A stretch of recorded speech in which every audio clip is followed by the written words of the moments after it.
일요일 마라톤 대회를 마치고 다음날 자전거 타기 회복 운동을 하다가 달리기를 하는 독일 젊은이들을 우연히 만나게 되었습니다.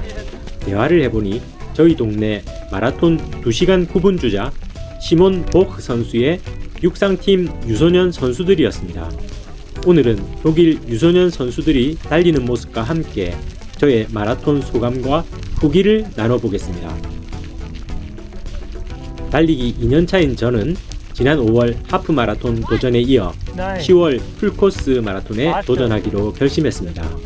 6월 1일 유튜브 독하나제 채널을 개설하고 대회를 100여일 앞두고 본격적으로 마라톤 훈련을 시작했습니다. 제가 독일에서 공연할 때 한 번에 500명가량의 관객이 봐주시는데 이제는 달리기 영상으로 수만 분께서 저를 응원해 주셔서 과분한 관심과 사랑에 항상 감사드립니다.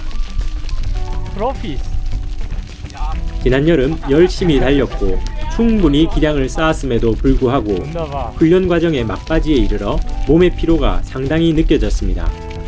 달리기 2년차에 만 50세인 저는 월 마일리지 300km 이상을 유지하고 3개월이 지나면 항상 몸에 부상 신호가 나타났습니다. 이번에도 마라톤 대비 마지막 포인트 훈련 후 통증이 찾아왔고 연이은 몸살로 인해 총 2주간 훈련을 하지 못하고 대회에 나갔습니다. 그 사이 체중도 늘고 다리 근육도 약해진 게 느껴졌지만 통증과 부상 없이 대회에 나가 달릴 수 있다는 것만으로도 성공이라 생각하며 기록보다 첫 마라톤 완주로 목표를 수정했습니다. 80% 정도의 컨디션으로 대회에 나선 저는 난생 처음 경험하는 마라톤 풀코스가 손에 꼽을 만큼 힘든 경험이었지만 무사히 완주했고 기록은 3시간 13분 38초였습니다. 대회 내내 강풍이 불어서 주로에는 낙엽이 뒹굴었고 22km 지점부터 비가 내려 신발이 젖은 채로 달려야 했습니다. 대회 중반부터 시작된 어필은 아직 완전히 회복되지 못한 제 체력을 점점 더 빠르게 떨어뜨렸습니다. 7, 14, 21, 28km 지점에서 파워젤을 잘 먹고 싱글 페이스를 유지했으나 마지막 35km 지점에서 파워젤을 먹지 않은 게 가장 후회가 됩니다. 평소 훈련 중 파워젤 2-3개만 먹다가 대회날 처음으로 4개를 먹고 나니 질려버려서 5개째는 먹기 싫어서 안 먹었습니다. 그 패착이 결국 37km 이후 체력 완전 소모를 가져왔고 골인 지점 직전 예상치 못한 2번의 어필에서 다리가 털려 결국 걷게 되었습니다. 골인 지점을 몇 발자국 앞에 두고서는 귀청하고 잠시 주저앉을 뻔하다 겨우 들어왔습니다. 전혀 예상하지 못했던 세레모니였습니다. 경험은 최고의 스승입니다. 첫 마라톤에서 서브3를 했더라면 좋았을까요? 저는 결단코 아니라고 생각합니다. 어쩌다 운이 좋아서 그랬다면 저는 더 교만해졌을 겁니다. 제 수준보다 높은 기록에 욕심을 내고 제 몸은 또다시 부상을 입고 달리지 못할 수도 있습니다. 더 높은 목표를 위해 무리하다가 번아웃이 올 수도 있습니다. 목표가 이루어지지 않았다고 해서 지금까지 달려온 노력이 헛된 것은 아닙니다. 이번 첫 마라톤을 통해 저의 실력을 파악했고 이 경험을 바탕으로 더욱 정진하여 싱글과 서브3에 차근차근 도전할 것입니다. 앞으로는 아프지 않게 달리며 이 과정을 지켜봐 주시는 여러분에게도 계속해서 포기하지 않고 도전하는 재미와 긍정적인 에너지를 전해드릴 수 있도록 노력하겠습니다. 그러면 이번 마라톤 대회 경험으로 제가 배운 값비싼 교훈을 여러분께 나눠드리겠습니다. 첫 번째, 마라톤 준비는 충분한 기초 체력과 시간이 필요하다입니다. 전문가들은 최소 1에서 2년 동안 꾸준한 달리기로 경험을 쌓으며 점진적으로 거리와 속도를 늘려 마라톤에 도전하라고 합니다.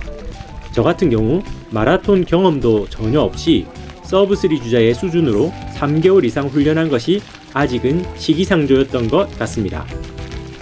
서브3를 달성할 만한 재능이 있더라도 그 재능을 발휘하려면 충분한 기반이 축적되어야 한다는 생각입니다.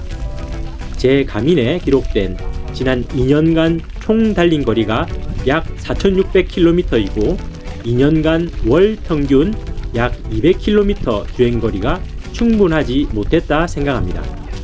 그래서 저는 이제부터 꾸준한 조깅으로 충분한 달리기 마일리지를 늘려갈 것입니다. 두 번째, 하기로 한 것은 반드시 하라입니다. 단순히 먹기 싫어서 파워젤 하나를 안 먹은 것 때문에 마지막 5km 이후로 싱글 기록을 놓친 것을 기억하시길 바랍니다. 하기 싫은 훈련도 해야 하고 먹기 싫어도 먹어야 합니다. 잘 준비한 계획을 끝까지 실천하는 것이 결과를 좌우한다는 사실을 이번 마라톤에서 절실히 깨달았습니다. 꾸준한 훈련과 철저한 준비, 작은 디테일까지 놓치지 않는 것이 성공의 열쇠입니다. 세 번째, 인생과 마라톤의 고비는 계속해서 찾아온다는 걸 잊지 마세요 입니다. 제가 종아리 통증을 겪고 난 후 연이은 몸살도 극복했지만 대회날 저를 기다린 것은 강풍과 비 소식, 그리고 예상치 못했던 꼬린 지점 코앞의 언덕이었습니다. 이처럼 인생의 고비는 언제든지 계속해서 다시 찾아올 수 있습니다. 그러니 어떤 상황이 와도 이상한 게 아닙니다. 50세의 아재가 살아보니 인생이 원래 그렇습니다. 중요한 것은 힘든 상황이 와도 포기하지 않고 주어진 상황에 최선을 다하는 자세입니다. 어려움이 올 때 견디고 유연하게 대처하는 것이 마라톤과 인생을 성공적으로 완주하는 방법이 아닐까 싶습니다.